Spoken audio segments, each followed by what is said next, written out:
Hello students, welcome back to your YouTube channel DCC Adda Bihar. तो कैसे हैं आप लोग? आई होप कि आप लोग बहुत ही अच्छे और मस्त होंगे। तो जैसा कि स्टूडेंट्स आप सभी को पता है कि आप लोग का काउंसलिंग जो है पैरा मेडिकल काउंसलिंग स्टार्ट हो चुकी है, लिंक एक्टिवेट हो चुका है। लेकिन आप लोग को ये नहीं पता है कि काउंसलिंग के प्रोसेस क्या है, कितने रैंक तक का काउंसलिंग होगा, यदि आपका रैंक ज़्यादा है तो इस समस्या का क्या निवारण है।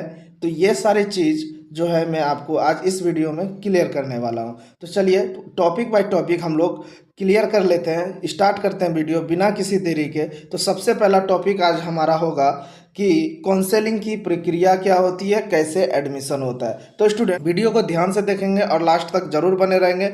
जितना भी डाउट्स है मैं इसमें लगभग क्लियर आपको कर देने वाला हूँ। तो चलिए जान लेते हैं पहले हम लोग का कि काउंसलिंग प्रोसेस क्या है। बच्चों आप लोग को जो है यहाँ पे एक इंटरफेस देखने को मिल रहा होगा, online counselling of DCEC PM, और दूसरा आपको दिख रहा होगा online counselling portal of DCEC PMM। PM हो गया आप लोग का पैरामेडिकल और PMM हो गया पैरामेडिकल मैट्रिक।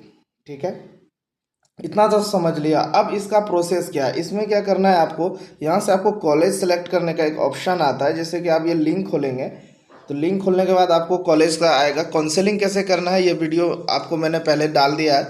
अब हम लोग बात करते हैं कि प्रोसेस क्या होती है।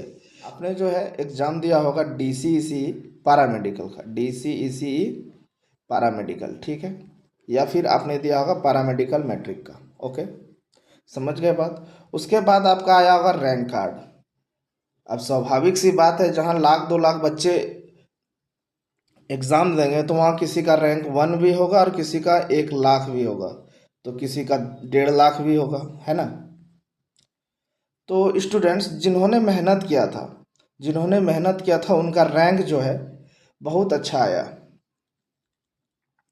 और कुछ स्टूडेंट्स मेहनत करने के बाद भी रैंक नहीं बना पाए। एक्चुअली क्या होता है ना, कई बार आप लोग फर्स्ट अटेम्प्ट लेते हो तो थोड़ा सा घबरा जाने के कारण आप लोग का जो है रिजल्ट नहीं बन पाता है। तो उस परिस्थिति में आपको क्या करना चाहिए ये मैं आगे बात करूंगा। काउंसलिंग की प्रक्रिया पहले समझ लेते हैं। तो काउंसलिंग की जो प्रक्रिया है, रैंक कार्ड आ जाने के बाद आप लोग को तो ये पता चल गया कि भाई मेरा 1500 रैंक है, 2500 रैंक है, 3000 रैंक है, UR में 10,000 है, UR में 1 है, या फिर इसी तरह से आप लोग का जो है रैंक बना होगा। ठीक है, तो अब हम लोग बात करते हैं। तो जैसे कि आप लोग का रैंक जो है अंडर कास्ट रैंक बात करें, कास्ट रैंक जैसे कि EWS होता है, OBC होता है, और फिर BC होता है, और कुछ DQ होते हैं। DQ तो ये जो है DQ जो है वो विकलांग कोटा का है। ठीक है, तो आप लोग को अब यहाँ पे करना क्या है, करना यही है। तो जैसे कि आप लोग का अगर रैंक मान के चलिए, अगर GNM क्वालिफाई किसी EBC कैटेगरी का पकड़ते हैं, तो क्वालिफाइड जो रैंक है, क्वालिफाइड रैंक जो है EBC का, अगर 2500 है GNM के लिए, और आपका रैंक अगर 2700 है, या फिर 3000 है, या फिर आपका 4000 भी है। ठीक है, तो मतलब मैं आपको यहाँ पे कॉमन चीज़ें बता रहा हूँ, ये आपको ध्यान से देखनी है। तो अगर रैंक आपका 2700 हो, 3000 हो, 4000 हो, ठीक है, तो आपको क्या करना है ना, पहले काउंसलिंग कर लेना है। क्या करना है? काउंसलिंग कर लेना है। काउंसलिंग के अंतर्गत क्या होता है ये पहले समझ लेते हैं। काउंसलिंग के अंतर्गत होता है बाबू choice filling of college, choice filling of college. ठीक है, इसमें आपको कॉलेज सेलेक्ट करना होता है कि कौन सा कॉलेज में आप जाना चाहते हैं या फिर नहीं जाना चाहते हैं। ठीक है, तो वो लिस्ट बनाना पड़ता है, उसका चॉइस फिलिंग होता है, लिस्ट तैयार होती है, आपको कॉलेज सेलेक्ट करना होता है। उसके बाद क्या होता है ना, आपका आता है अलॉटमेंट ऑर्डर, जिसे हम काउंसलिंग रिजल्ट भी कह सकते हैं, काउंसलिंग रिजल्ट भी कह सकते हैं, या फिर आप अलॉटमेंट ऑर्डर या फिर अलॉटमेंट लेटर भी कह सकते हैं, ऑर्डर या लेटर कह सकते हैं। उसके बाद क्या होता है, जिनका रैंक अंडर क्वालिफाइड था, जैसे GNM के लिए क्वालिफाइड था, ANM के लिए क्वालिफाइड था, और लड़कों का भी जो है OT जैसे है, D फार्मा है, एक्सरे टेक्नीशियन है, लड़कों लोग के लिए। ठीक है, तो आप जितना रैंक आपका क्वालिफाइड फर्स्ट राउंड है, तो फर्स्ट राउंड में क्या होगा ना, जैसे कि टोटल जीएनएम का जो क्वालिफाई है, जीएनएम का क्वालिफाइड रैंक अगर 2500 है तो फर्स्ट राउंड में जो है आपका 1000 से लेकर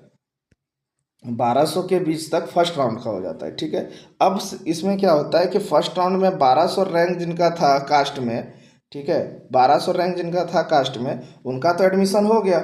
अब बच्चे यहाँ पे घबरा जाते हैं कि सर अब मेरा जो है 1500 रैंक था और यहाँ पे 1200 रैंक वाले तक को उठाया, तो हम लोग का क्या एडमिशन नहीं होगा? तो करना कुछ नहीं है आपको, आपको करना है सिर्फ इंतज़ार। क्या करना है? वेट। तो वेट करते करते आपको ध्यान देना है इस बात का कि आपका सेकेंड राउंड अलॉटमेंट कब आएगा, सेकेंड राउंड अलॉटमेंट कब आएगा। सेकेंड राउंड तक में जो है आप लोग का 2500 रैंक वाले जितने भी कास्ट के थे उन सभी का एडमिशन हो जाएगा। अब बचते हैं वैसे स्टूडेंट्स जिनका एबव 2500 जो कि क्वालिफाइड के बाहर है, जैसे कि 2700, 3000 और आपको 4000 मैंने कहा, तो उस हिसाब से जो स्टूडेंट्स बचते हैं तो उनका भी काउंसलिंग होता है। लास्ट राउंड में आता है एक मॉपअप का विलिंगनेस काउंसलिंग। ठीक है, उसमें आएगा लास्ट में ऑप्शन, एक अपडेट निकल के आएगी, willingness counselling of DCCE PMM 2026। तो उसमें क्या करना होता है, आपको जाके नॉर्मल सा मॉपअप काउंसलिंग कर देना होता है, मॉपअप काउंसलिंग कर देना होता है। तो इसमें क्या होता है चांसेस, जैसे रैंक स्टूडेंट आप लोग का अगर रैंक जैसे कि ज़्यादा था कास्ट रैंक की ही बात कर लेते हैं, बाकी यूआर की बात मैं शाम वाले वीडियो में आपको थोड़ा विशेष और करके बताऊंगा। तो कास्ट वाले जो रैंक है, कास्ट वाले रैंक में जैसे 4000 तक थे तो उनका जो है संभावना बढ़ जाता है कि, क्योंकि होता क्या है कि जैसे कि आपका रैंक जैसे 2500 तक क्वालिफाई था, तो इसमें कुछ स्टूडेंट्स क्या होते हैं कि जीएनएम का सिर्फ एग्ज़ाम देने के लिए बैठते हैं, कुछ का क्या होता है कि बीएससी नर्सिंग में हो जाता है, कुछ चले जाते हैं पॉलिटेक्निक करने के लिए, कुछ चले जाते हैं आपका अदर लाइन में, और कुछ होते हैं कि कुछ फंडिंग के कारण ग्रेजुएशन कर लेते हैं।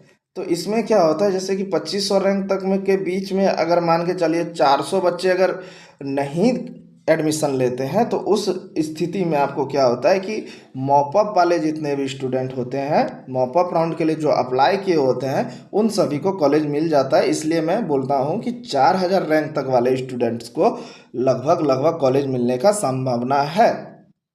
उसके बाद हम लोग बात करते हैं कि अगर काउंसलिंग आपको सही और अच्छी तरीके से करवानी है तो आपको एक मैं व्हाट्सअप नंबर दे देता हूँ, आप डायरेक्ट डीएम कर सकते हैं इस नंबर पे 27588। ठीक है, ये मेरा नंबर है 9060027588। इसको आप नोट डाउन कर लीजिएगा, डायरेक्ट डीएम कर सकते हैं आप हमारे व्हाट्सएप पे। ठीक है, अब जो है बाबू नेक्स्ट टॉपिक है कि ज़्यादा रैंक वाले स्टूडेंट्स क्या करेंगे।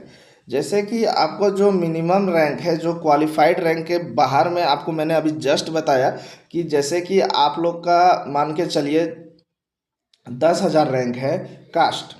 ठीक है, कास्ट 10,000 रैंक है या फिर 5,000 है या फिर 6,000 है, तो आपको क्या करना चाहिए कि आपको अभी एक और मौका है। जैसे कि आपने फर्स्ट अटैम्प्ट एग्ज़ाम दिया, उसमें आपको थोड़ा सा घबराहट तो ज़रूर होगा, क्योंकि आप लोग फर्स्ट टाइम एक कंपटीशन का एग्ज़ाम देने जा रहे हो, तो वहाँ पे थोड़ा सा घबराहट होती है। ठीक है, तो इस समस्या का निवारण एक ये है कि अभी अगर जैसे आपने अटैम्प्ट लिया बिहार के लिए, बिहार पैरामेडिकल के लिए, तो उसी तरह आप एक अटैम्प्ट कर ले सकते हो, एक अटैम्प्ट ज्वाइन कर सकते हो। किसके लिए अब बताता हूँ मैं, झारखंड के लिए।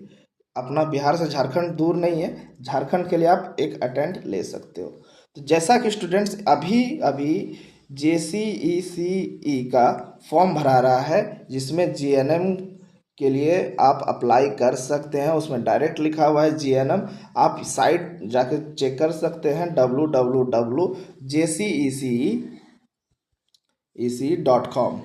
ठीक है, इस पे आपको सारा नोटिफिकेशन देखने को मिल जाएगा। 16 तारीख तक लगभग डेट है, 16 अगस्त तक डेट है। आप वहाँ से फिल कर सकते हैं और एक बार आप री अटैम्प्ट एग्ज़ाम ले सकते हैं, अगर आपको अपना साल बर्बाद नहीं करना है तो।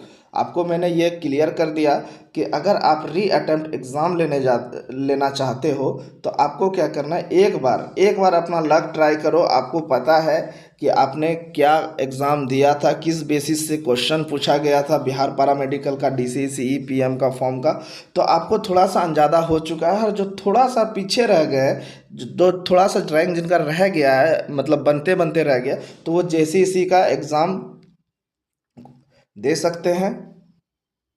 और एक बार अपना री अटेम्प्ट ज्वाइन करके जो है, आप अगर कॉलेज अगर आपको मिल जाता है झारखंड में कोई GNM बढ़िया कॉलेज, तो आपको क्या है ना कि एक साल जो है आपका जो बर्बाद होगा वो बच जाएगा, बर्बाद होने से बच जाएगा। तो स्टूडेंट्स, अगर आपको कोई समस्या आती है तो मेरे दिए गए व्हाट्सअप नंबर पे आप DM कर लीजिए, या फिर वीडियो के नीचे आपका जो है ग्रुप का लिंक दिया गया है,